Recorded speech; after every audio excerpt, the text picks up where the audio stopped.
Hello and welcome. Technology is bringing about some fundamental shifts in our lives. The very important question is, how is it affecting our lives in India? Who's going to benefit from it? And companies who are trying to capture some essence of it actually benefit from it. Who will be the winners? Who will be the losers? Let's talk about all that with Neeraj Aggarwal, Head of Boston Consulting in India. Neeraj, thank you very much for speaking with us. Pleasure. So, first question is, technology can mean many things to many people. It's an ocean.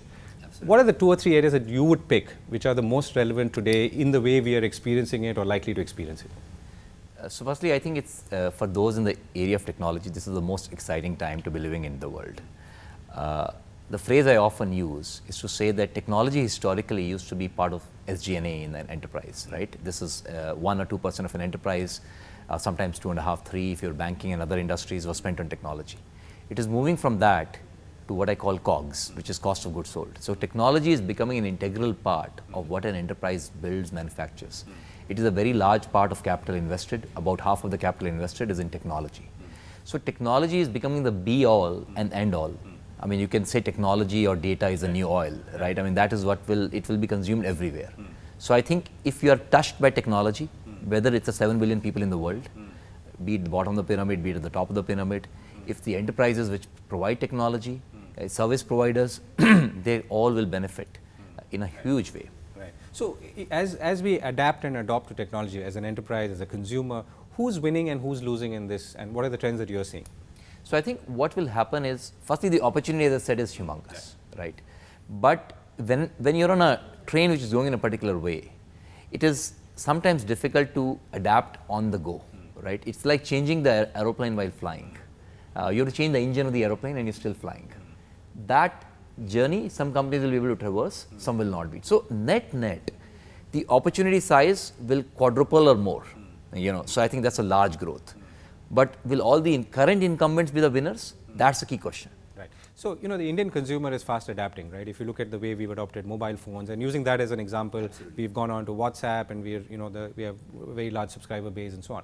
So at one end, clearly there is an adoption of technology and its ability to communicate, distribute and so on. What's happening on the other side? The people who could potentially, let's say, monetize it, make money and do something with it. So firstly, I think if you take India, now, if I take our technology infrastructure, historically, we were not in the top 100 countries on, access to landlines, access to broadband. But I think with all the explosion that is happening in telecom sector now, I think we'll be a top 10 country on availability of good quality connectivity on the go. Right. I think that's a very profound shift. I'm just saying we will be a top 10 nation. I know the sector is going through a lot of change, but that's what the consumer will see. When change of that, and we are leapfrogging many places, so it will become ubiquitous, right? So not only will it be a high quality, it will be ubiquitous, as well as affordable. Right. So I think that combination is huge. That builds a layer. I think, and then that layer gets built. The amount of digital influence or the amount of technology influence which will happen on all businesses will be at an unprecedented high. Give us an example. You take any sector. Obviously, we all know about e-commerce and the Flipkarts and the Amazons of the world. But even sectors like buying a consumer durable, buying a car, right, which you will not expect so much to technology. But both pre-purchase and post-purchase. Maybe nobody buys a car on the internet as yet. But both pre-purchase and post-purchase is all driven by technology. So technology is going to get more and more intertwined with people's lives. And I think that plays a sizable portion. The friction that exists today, from the customer to the supplier, or vice versa, from the company to the customer, those frictions will reduce. So I think everybody will benefit from it. It's a win-win-win, really speaking. So is India in any way moving differently from the rest of the world, or are you seeing common trends in the adaptation, particularly from a consumer point? So one, we are all mobile. We are the only country in the world which will have such high consumption on mobile, non-Wi-Fi. So that is very unique about India, right? Also, our device footprint is lower cost device footprint. So the form factors and other things are different, right? We will also be a high vernacular language. So I think those things are different. Having said that, I think the amount of leapfrog we will do will allow us to not also get the legacy challenges many other countries faced. So we can have actually first world infrastructure. The other thing I will say is the layered architecture. For example, you think about India's stack, which we talk about in financial services, right? The fact that we have paperless identity, the fact that we have eKYC on top of that, the fact that we have a consent architecture on top of that. I think we have one of the best in class, probably the global best in class architecture, which is layered and which is available in the public domain, which is not a walled garden. So I feel very excited about the possibilities of what you can do for the person at the lowest level, for an average Joe or an average person in the market. Right. So India Stack is a good example. So I mean, if we started at 30,000 feet, I think at 500 feet or on ground, that's what it finally boils down to. So where do you see that going? So I firstly see the cost of financial, India was historically a high value, low volume financial transaction country. We will flip completely to low value, high volume, and they will still be very profitable. So we'll move from an economy which was very informal to a formalized economy. We'll move to an economy where we will become data rich very fast before we even become economically rich. And the possibilities of doing things with data to create a customized offering is humongous. The amount of over the top, be it fintech companies, be it, you can numerous companies which can create customized offering to the customer will be unprecedented. So you're saying that, so we have an economic growth at a certain level.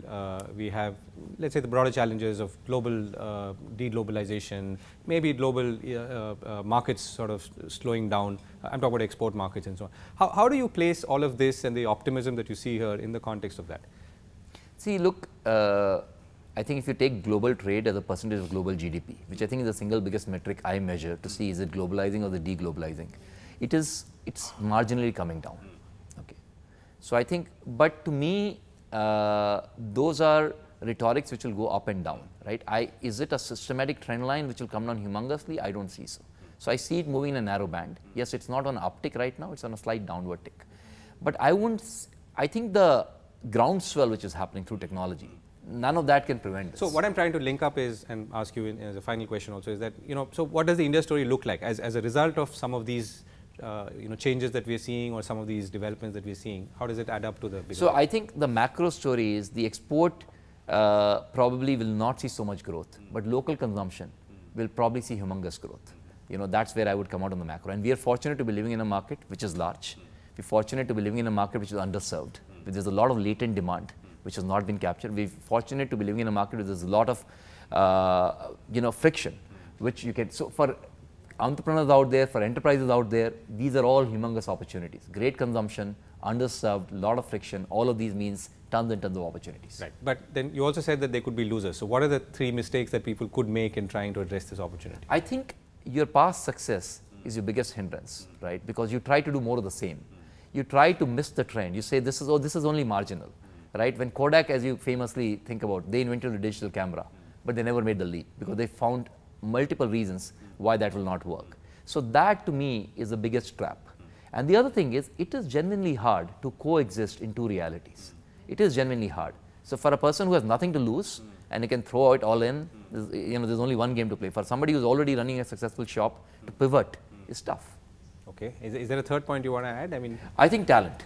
I think the fact that the younger talent wants to engage. Firstly, they want to engage the workforce differently. They want to consume differently. So understanding the below 30 generation, if you do not understand that, you missed completely. Because above that, people who are digital immigrants are one way. People who are digital natives, they are going to consume, act, live differently. So you need to be ready for those. Right. That's a good note to end on. Thank you, Neeraj, for speaking with us. Pleasure to talk to you. Thank you.